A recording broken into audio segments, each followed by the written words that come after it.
This is CBS. Hello? Who's that, honey? It's TCF. They want to know what to give people over 50. Tell them free checking with interest. Free checks. Credit card protection. Maybe travel discounts. And travel insurance. Did you get all that? And a Harley. Vroom, vroom, vroom. They'll go for everything but the motorcycle. Club 50 from TCF. Banking the way you want it.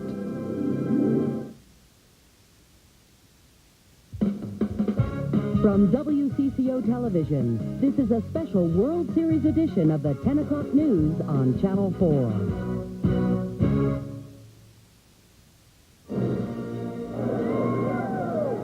The banner headline from the World Series tonight in Atlanta is Lenty Serves Justice.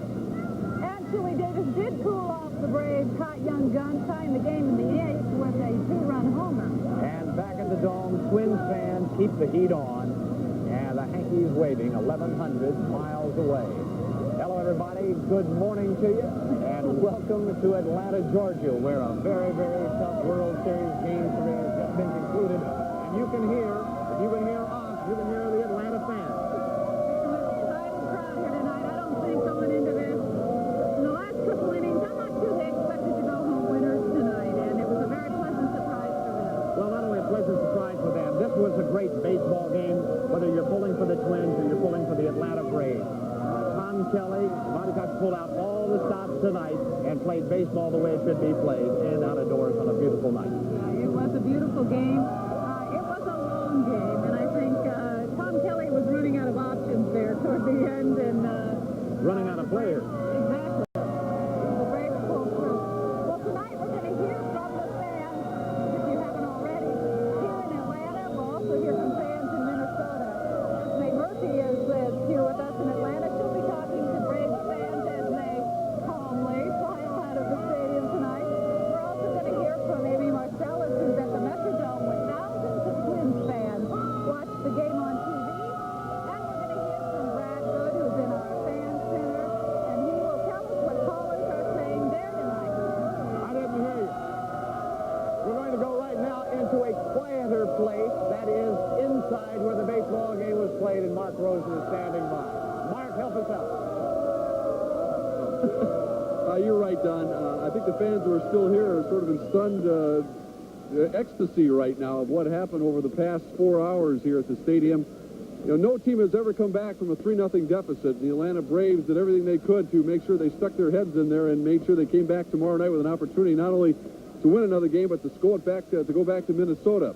As you mentioned, Tom Kelly had run out of options. He had no one left on his bench except Kevin Tapani and Jack Morris, who is starting later tonight in Game 4. You know, the Braves, as we try to recap this game here, did not hit a home run in the first 2 games of the series at the Metrodome. But tonight, at their beloved launching pad, they managed to hit a couple early. Dave Justice hit one on a 3-1 pitch, and he did so with a lot of smoke. And Scott Erickson fell behind in the count early and often in this game, lasted just 4 1/3 innings through 87 pitches. Now, the king of the hill early was Steve Avery, the man who had thrown over 16 consecutive shutout innings in the postseason. And he retired 15 straight after a misplayed ball in the first inning of tonight's game. Avery struck out 5 and was in complete control in the middle innings. But when Atlanta was at the plate for a long time in the 5th, Avery seemed to stiffen. He came out in the 6th inning. The Twins hit some shots off him. The Twins then got to him enough to at least send a message that he is hittable. Avery would come back in Game 6 if necessary on Saturday night. Now, the Golden Glove or not so Golden Glove, after Lonnie Smith hit a home run off Erickson to take a 3-1 lead for Atlanta in the 5th inning, Erickson was just about to get out of the inning, and then this is what happened. Dave Justice hit a routine grounder to Chuck Knobloch, who fielded it cleanly but just could not get it out of his glove. The error led to a 4th Atlanta run and what looked like a safe 4-1 lead. But you know what happened? Kirby Puckett hit a home run to make it 4-2. That was, in fact, his first hit of the series. No DH for Chili Davis, but PH, as in pinch hitter. Our home plate special tonight, courtesy of Chili Davis, who hit a pinch hit 2-run home run in the 8th inning of Alejandro Pena. Davis was 3 for 10 off Pena when he was in the National League, and this made it 4-4. Greg Olson, remember this play. Greg Olson made a defensive gem behind home plate to save a run on a potential wild pitch.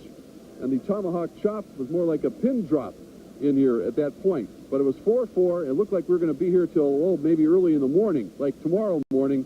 But as we all saw, Mark Lemke, who made an error in the top of the 12th inning, did it with this hit off of Rick Aguilera. Hot Atlanta did it tonight, coming through.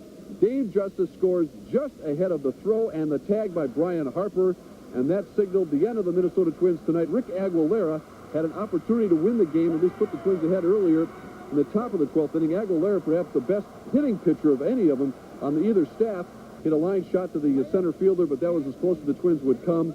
And now it's just a matter of regrouping and getting ready to give the ball to Jack Morris, probably for a long time tonight, because of all the players and the staff the Twins used tonight. What a ball game. Take a deep breath, because we'll be back here again a little bit later, and certainly with another ball game later tonight. Don and Colleen, a little wilder out there. We'll have more interviews, hear from some of the Twin players a bit later. Okay, thank you very much, Mark. And as you can tell, inside tonight, there was a lot of this activity that you hear here. For the better part of the evening, though, the crowd was not as loud as the crowds we've grown used to in the Dome, but it grew through the evening, especially at certain points.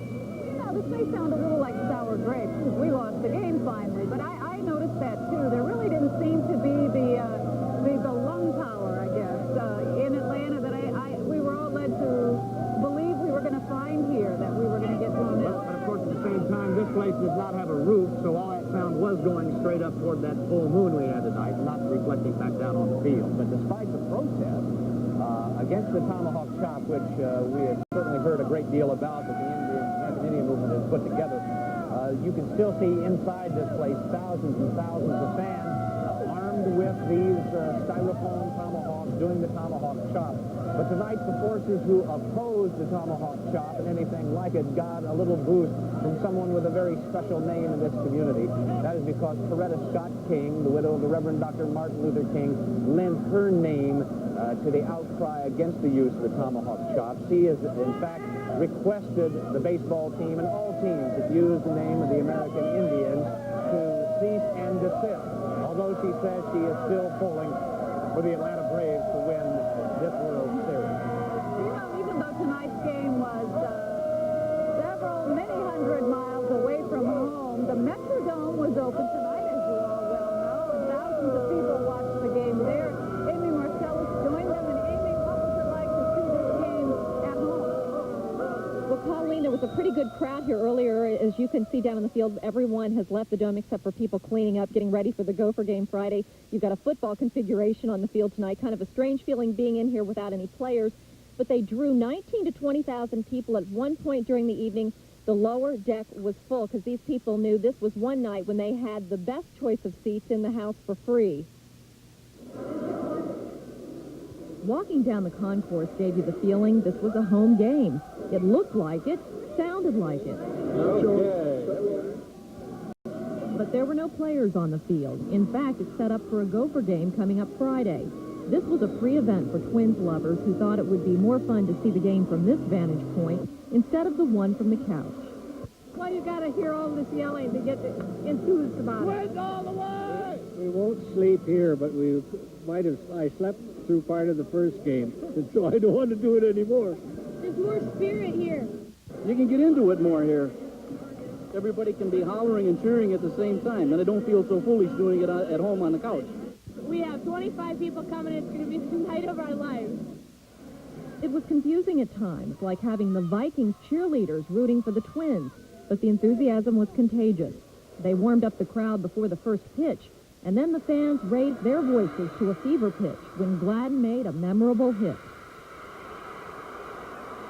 Of course, then the fans were up and down, their emotions up and down throughout the rest of the evening, and they left here rather quietly as soon as the game wound up just a few minutes ago. Now, Mike Walsher was in here with me earlier in the evening. He has since ventured out to get another fan's perspective on the game. Mike, what did you find? Well, Amy, we set out tonight to try to find some fans who were trying to find other things to do besides watch or listen to the game.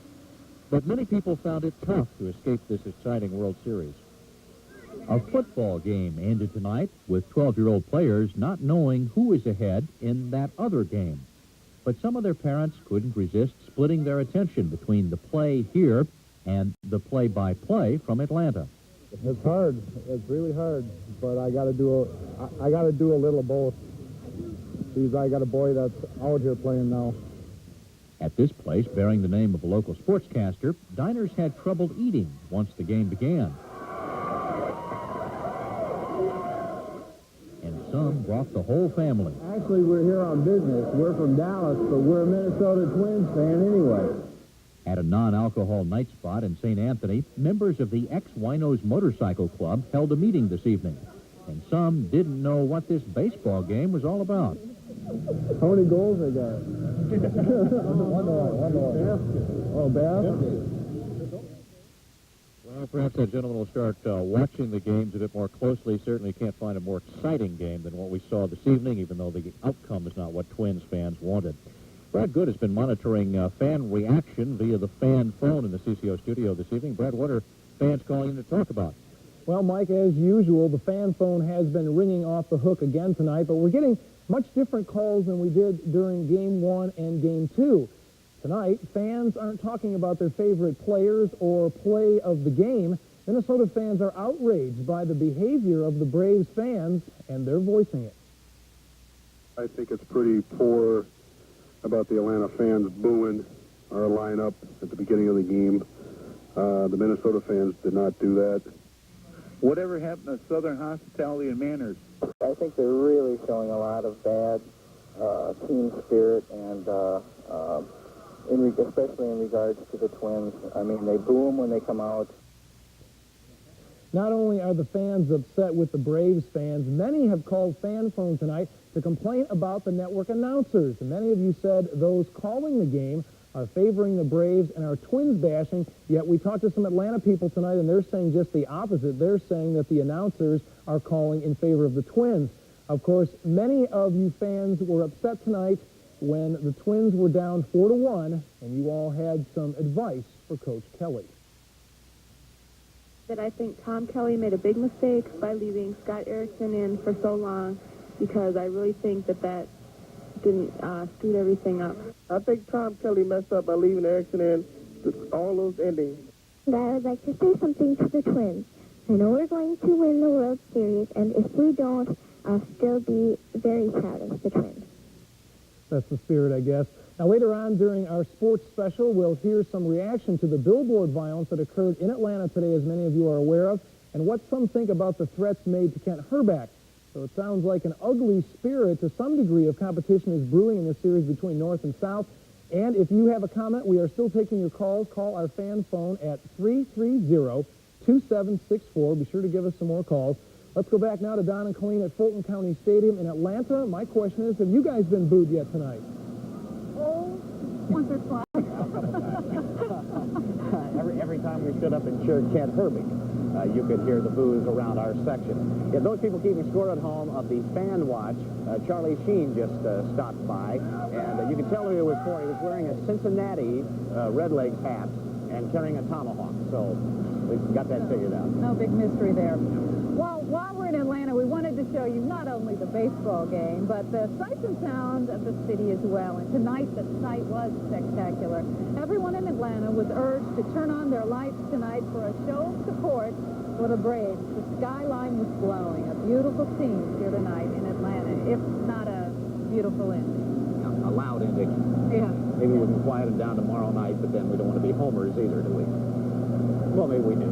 There's still more to come yet on this World Series edition of the late edition of the 10 o'clock news. Coming up, we're going to tell you about how today was memorialized, the second anniversary of the disappearance of Jacob Weatherly. And ahead, the welcome home for an American hostage held since 1987 in Lebanon. And after the news, a sports special that includes a story on why watching baseball can make you smarter. But first, here are the Gopher 5 lottery numbers for tonight.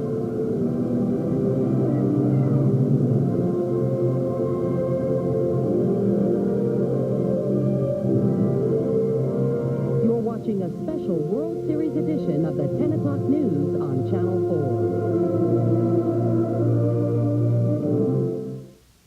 4. For a limited time, the answer is yes. Definitely yes. Because it's Hyundai. Yes, Hyundai clearance time. With big rebates on every new XL in stock. Can I use the rebate for my down payment? Yes, ma'am. Take my trade-in, too? Yes, sir. How about a bumper-to-bumper warranty? Oh, yes. And a free VCR? No way. What about the price? Who could say no to this? XL is reliable, economical, and about $6,000. Take a test drive at your Hyundai dealer now. It's Hyundai clearance time. So is it a smart time to buy? Yes.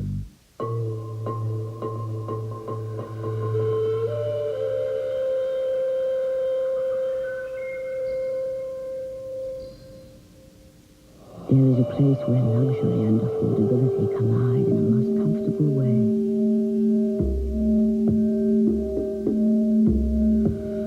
A place called Acapulco, where fantasy becomes reality 24 hours a day. Acapulco, the difference is night and day. Here's a chance to remember the Minnesota Twins' 1991 championship season by collecting the Playmakers. The Playmakers are 14 special edition commemorative cards designed by Minnesota illustrator Mark Herman. These cards are a limited edition collector series and will be available for $2 each at all TCF locations, including TCF at Cub Foods. So don't be left out of the Twins championship season. Pick up your limited edition sports prints today. Have you ever wondered what happens to your children when you drop them off for childcare? Bye, Mom and Dad. Well, Betsy's having a great time. I wonder if she'll be okay. Join today's WCCO television for an inside look at childcare. Beginning Sunday in Dimension, we'll show you how 3 different childcare services can work for families today. Join us for an inside look at childcare in the 90s. Sunday at 10 on Channel 4.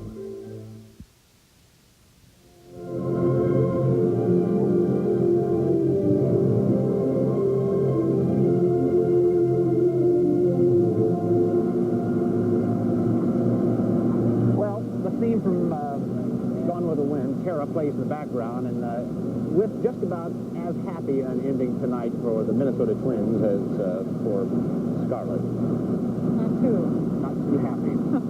There's always, as she says, tomorrow, I think, isn't there? Tomorrow is another day. All right. Well, we're going to have more from here on Game 3 of the World Series, but first we're going to go back to the Twin Cities with Cindy Hilger standing by with the rest of today's news. You know, keep in mind, you guys, that the sequels are Gone with the Wind, and I think that does have a happy ending. Well, the date, October 22nd, makes it 2 years to the day Jacob Wetterling was abducted from his St. Joseph neighborhood. Jacob's abduction and the hope of his eventual homecoming was on the minds of people at North Junior High School in St. Cloud. Among them were Jacob's mother and father. Tonight's vigil was expressing hope for Jacob's return and for a future when children will no longer be at risk. And we have a follow-up to the double murder in Brooklyn Center we told you about late last week. 33-year-old Stephen Andrew Hodgson is now charged with the stabbing death of Raymond Rice and his grandson, Aaron. Hodgson is the former boyfriend of Raymond Rice's daughter. And police in Brainerd tonight have arrested a suspect in the arson fire that destroyed a building in downtown Brainerd yesterday, doing $1 million worth of damage and burning 30 people out of their apartments. The Brainerd police aren't saying any more about the man or what his motive might have been. In Oakland, California, the brush fires are now reduced to a few isolated hot spots. And as the smoke clears, the loss of life and property gets worse. We now know of 16 deaths, 25 people are still missing, and 1,800 houses are in ruins. The fire also got to an $18 million collection of California paintings, all of them uninsured, and turned it to ashes.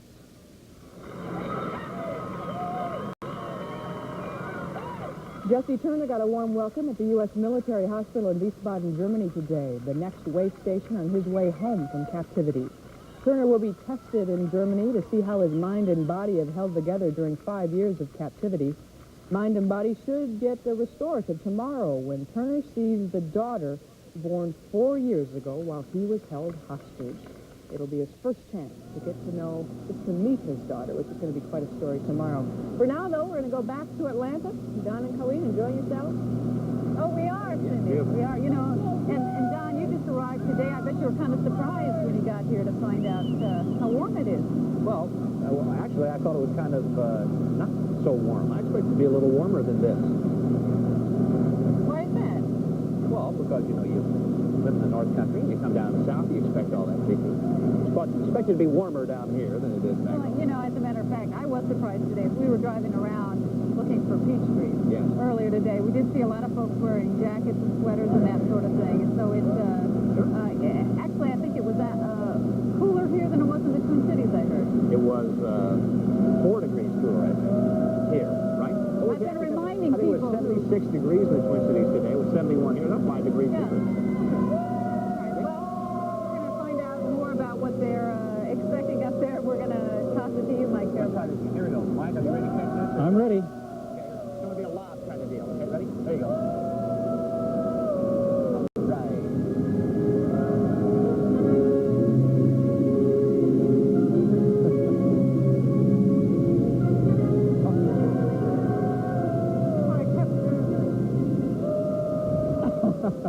Boy, that thing really hung up there in that night air, didn't it? Well, anyway, yeah, we were 76 degrees here in the Twin Cities today, only 71 in Atlanta. At least we beat them with the temperature, right? Well, anyway, starting out in the morning, we should have another great day here in the Twin Cities. A little bit cooler because we're going to have a cool front move through us. In fact, it may have just moved through us in the last hour. Mostly clear in the morning, but a temperature of right around 50 degrees. Today, though, nobody was complaining. Our story of the day happened to be the gorgeous, bright sunshine that we had, and another Indian summer day allowed people to get outside and enjoy it. And some people taking it easy. Well, a lot of people taking it easy. I guess the biking even got too much for this fellow. A little bit of a breeze out there, but it was nice in the Twin Cities today, that's for sure. We did have 76 degrees, as we said, 45 for the overnight low, and no precipitation at all here in the Twin Cities. There's the possibility of some rain down in Atlanta, though. We'll show you that here in just a second. Our current conditions outside right now, we're clear and 61. I don't know what it is in Atlanta. Should have checked that for you. They must be right around 61 degrees also. Winds right now out of the northwest at 14. They've just switched around in the last hour here in the Twin Cities, ushering in some slightly cooler air for tomorrow. And as they start out, Game 4 weather tomorrow, it'll be mostly cloudy with a chance of rain. Temperatures in the 60s with southeast winds at around 5 to 10 miles an hour. We'll see what that does as that rain shower activity develops down over the southeastern part of the U.S. tomorrow. For us, well, we had some clouds that stayed to the north most of the day today, leaving us with bright sunshine here to the south. These clouds are continuing to slowly advance toward us, but it looks like they're going to stay mostly to the north. Sometime later in the day, we should see an increase in cloud cover, but for the most part, we'll start out at least with some sunshine. Temperatures outside right now, you can see the cooler air up to the north and northwest, only in the 30s, but warming through the 40s, 50s, and we still have a couple of 60s. Well, Eau Claire is 60 degrees. Madison is still 62 degrees. It's this colder air that's slowly working in our direction. Here's what we're talking about. Some scattered showers, mainly down in the southeastern part of the country. High pressure off the southeast coast is going to continue to pump some Gulf moisture up into the southeast. That could begin to develop some showers in the Atlanta area sometime tomorrow afternoon into tomorrow evening. For us, the cold front's just about on top of us. Another low pressure area developing out here. And over the weekend, we're going to have enough cold air working in behind us that we'll probably begin to get enough cold air in for some showers in the form of some snow mixed in with the rain. In the meantime, high temperatures tomorrow in the 60s here in the Twin Cities. Here's what the forecasts look like. Mostly clear and mild overnight tonight. 48 for a low with northwest winds at 5 to 15. Tomorrow, we'll see partly cloudy skies, a little cooler, 65. That's down about 10 from what we were today with northeast to east winds at 10 to 20. Tomorrow night, turning cloudy with a chance of showers late. We're talking sometime around midnight. 48 degrees for a low. And then for Thursday, mostly cloudy with a good chance of showers. We could even see some isolated thunderstorms across southern Minnesota with a high temperature of 58 degrees. The extended outlook, Friday and Saturday, chance of some showers, temperatures cooling down. It's going to be quite a change for people coming up here from Atlanta after seeing temperatures in the 70s down there, only coming into the 40s here. Now, are you guys ready for this? I don't know if we're going to have a rain delay there tomorrow night, but we're going to pitch it back to you, and we'll see how you do on this, okay? Okay. Okay. There you go.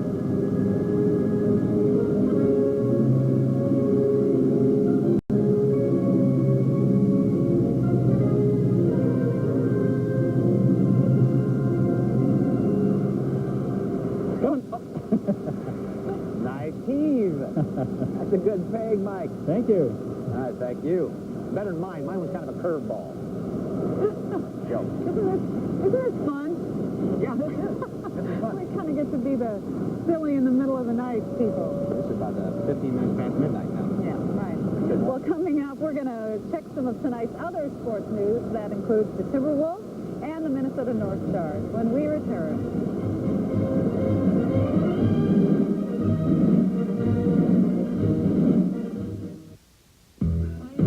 Your Dodge dealer has a special factory shipment of Dakota 4x4 club cabs in stock now. With our powerful new Magnum V8, these trucks have more power, more towing, and more payload than any Ford, Chevy, or import compact 4x4 club cab. But hurry. With $750 cash back, our selection of Dakota club cabs won't last long. See your neighborhood Dodge dealer today. Rediscover American value. You'll find big savings for your home improvements at Menard. Replace your old kitchen sink with a new stainless steel sink by Banner. They're on sale now starting at just $19.99 after mail-in rebate coupon. And save on Glidden spread wall latex flat paint. It's easy to apply and dries to a washable velvet finish. On sale now for only $6.88 a gallon. Shop Menards for the best home improvement ideas. Save big money at Menards. People say Ember's steak and eggs platter is the best they've ever had.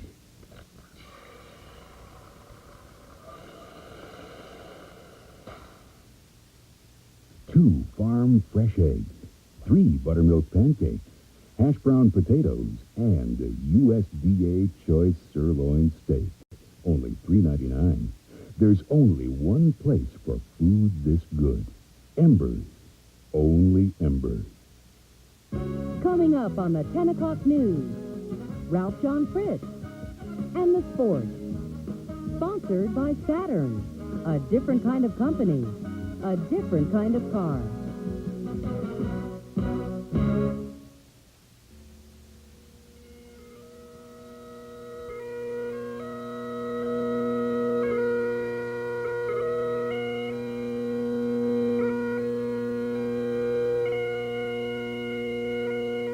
Recently, lead soprano Irene Lee of the Tullahoma, Tennessee Chorus demonstrated how easy it is to lay your hands on a Saturn.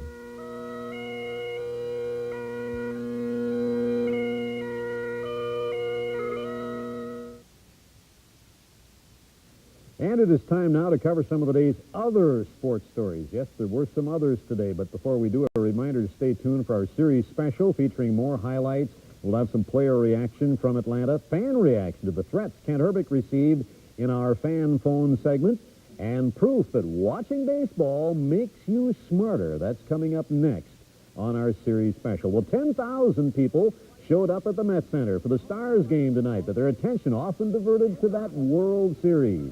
Speaking of diversions, Darian Hatcher caused the stir, taking on Calgary's tough guy, Strangler Stern. Welcome to the NHL, rookie. Well, on the prettier side of the sport, watch Joel Otto, a little dipsy doodle. The Twins must have inspired him. The Elk River native scored twice tonight as the Flames beat the North Stars. That final score was 4-2. Chicago and Pittsburgh skating to a 4-all tie. A couple of other games in the NHL. New Jersey's a winner 5-2. Winnipeg and the Islanders 1-1. Quite a few empty seats at the Target Center tonight. A Timberwolves exhibition isn't really much competition for the series, even when it's Willie Burton's homecoming. The former Gopher got a little extra playing time tonight, scored a few extra points. 23 to be exact, as Miami beat the Wolves 112-101. The Wolves' new running style did give the diehards a few thrills. Second-round pick Myron Brown looks pretty good on the end of the Wolves' break. Still, they lost that preseason game by 11. A busy night for Minnesota sports fans across the state. This also marks the first round of high school football playoffs. Burnsville, like the Twins, feature some playoff gamers like their quarterback. Bob Keeney scored 3 touchdowns, rushed for 161 yards as the Braves eliminated Edina 41-19 in Section 6AA. Now later on, we'll have much more, including highlights from Moundsville, Irondale, Henry Sibley, White Bear Lake, Hutchinson, Sibley East, and much more on our Prep Sports Report. That's coming up at the end of the series. And right now, we're going to toss it back to Don and Colleen in Atlanta. I guess the ball's still in your court. Plus, I have a bad wing. I can't throw it quite that far. Well, you could always try, Ralph. Everybody else has tonight. Thanks. Well, coming up next, we're going to have a WCCO Sports Special. And we're going to have some more information about